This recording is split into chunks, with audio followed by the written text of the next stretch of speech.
आदाब, मेरा नाम डॉक्टर सुवर्चला है। मैं जीवा फर्टिलिटी सेंटर्स में साइंटिफिक डायरेक्टर हूँ। आज हम वे प्रोटीन्स के बारे में जानेंगे। वे प्रोटीन्स होते क्या हैं और ये इसका असर क्या फर्टिलिटी पे हो सकता है। बहुत बार आप जब डॉक्टर के पास जाओगे, स्पेशली आप बॉडी बिल्डिंग के लिए बॉडी बिल्डिंग कर रहे हैं और आपके डॉक्टर आपको पूछते क्या आप वे प्रोटीन ले रहे हैं, क्या आप स्टीरॉइड्स ले रहे हैं, इसका असर बॉडी पे होता कैसे और फर्टिलिटी पे स्पेशली इसका असर क्या होता है। वे प्रोटीन क्या होता है? जब दूध को कर्डल किया जाता है, यानी जब दूध फटता है चीज बनाने के लिए, पनीर बनाने के लिए, उसका जो बाय प्रोडक्ट होता है, जो पानी के जैसा वाटरी सब्सटेंस जो बनता है, पानी जब बनता है, उसे वे प्रोटीन कहा जाता है। वो एक प्रोटीन सप्लीमेंट के जैसा काम कर सकता है।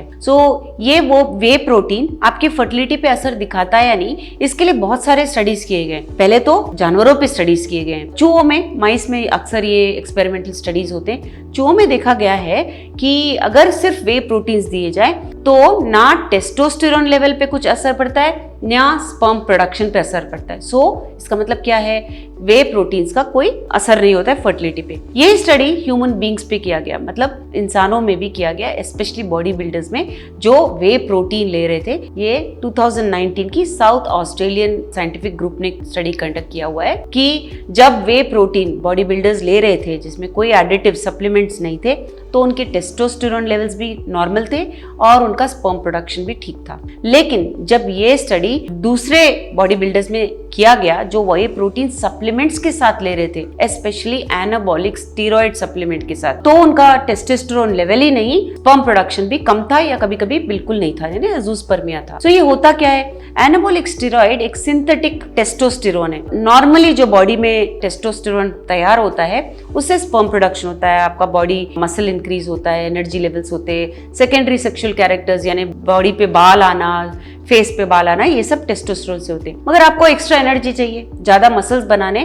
तो आप ये एनाबॉलिक स्टीरॉइड्स लेते हैं। बट ये एनाबॉलिक स्टीरॉइड्स का बॉडी पे असर होता है, स्पर्म प्रोडक्शन कम होता है, जिसके कारण स्पर्म्स का ना होना, और अगर आप प्रेगनेंसी के लिए कोशिश कर रहे हैं आपके पार्टनर के साथ तो ये मुश्किल हो सकता है। इसलिए एनाबॉलिक स्टीरॉइड्स अगर वे प्रोटीन में डाले गए तो ये इश्यू हो सकता है। इसीलिए आप अगर वे प्रोटीन्स ले भी रहे हैं, फ्यूचर के लिए ही नहीं, अभी के लिए भी वे प्रोटीन्स में विदाउट स्टीरॉइड्स, विदाउट सप्लीमेंट्स लेने की कोशिश कीजिए। यही नहीं, वे प्रोटीन्स में अगर स्वीटनेस डाले गए, जैसे शुगर्स डाले गए, तो भी इसका स्पर्म प्रोडक्शन पे असर पड़ सकता है। ये एक अलग स्टडी थी कि शुगर का असर है या नहीं। शुगर का भी, प्लेन शुगर का भी स्पर्म प्रोडक्शन पे असर है। तो वे प्रोटीन और शुगर अगर मिला जाए तो भी स्पर्म प्रोडक्शन पे असर पड़ सकता है। कई स्टडीज ने देखा है स्टीविया नामक आर्टिफिशियल स्वीटनर और वे प्रोटीन का क्या असर है।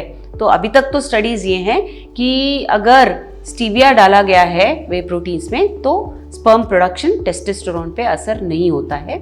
इसलिए आप कंटिन्यू कर सकते हैं, लेकिन इसको बैलेंस्ड मात्रा में लीजिए, ज़्यादा भी मत लीजिए जिससे टेस्टोस्टेरोन लेवल में इम्बैलेंस हो। अगर आप बॉडी बिल्डर हैं, आपको सप्लीमेंट्स लेना ही है, कौन से सप्लीमेंट्स अच्छे हैं, कौन से आपके फर्टिलिटी में बाधा नहीं डालेंगे, इसके बारे में और इन्फॉर्मेशन चाहिए तो अवश्य जीवा फर्टिलिटी सेंटर्स आइए। धन्यवाद। हमने इस वीडियो बनाने के लिए बहुत मुशक्कत की है। मेहरबानी करके हमें लाइक और सब्सक्राइब ज़रूर कीजिएगा। शुक्रिया।